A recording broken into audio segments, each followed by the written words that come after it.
Welcome to another edition of Talking with USA Racewalking Foundation. Today, let's look at some youth racewalkers practicing for their upcoming championships. First, a note about the video. The video was recorded in 4K at 120 frames per second. Each frame where a walker is completely off the ground is roughly 8 milliseconds.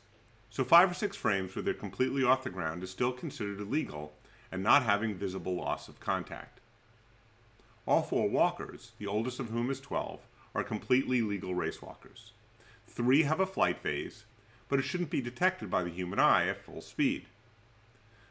When we evaluate, first we look for loss of contact.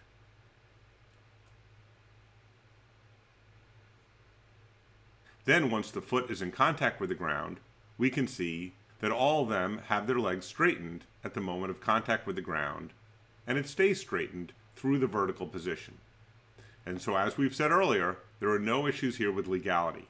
However, many young walkers, like adults, have efficiency issues. Posture is the first aspect of their technique that comes to mind. It's very difficult to correct in the short run and have the correction stick for any duration of time. All 4 walkers here are bent at the waist to varying degrees. Some of this should be corrected by physical exercises like strength training and stretching. The recommended exercises are on racewalk.com under Correcting Technique and Posture. They are also in this channel. With youth, you have to be careful about not doing too much strength training, but all the exercises there are pretty mild in nature. As for mental cues, obviously you can say straighten up, but they often think that they're straight. I had one of the parents actually jog along and try to place the athlete's body into the straightened position. This sometimes awakens the athlete's body to know what it should feel like. I've also had them imagine someone pulling their hair, pulling it straight up. This should help lift the body and straighten the torso.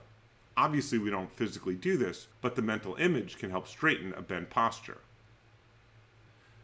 Most modern coaches will also instruct their walkers to drive their hips forward and gain stride length.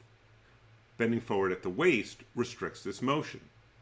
Maximizing hip rotation helps walkers increase their stride length behind the body, which is desirable. We can see here that this young man has a very restricted stride. In addition to the exercises for correcting posture, he should also do the exercises listed to increase hip rotation.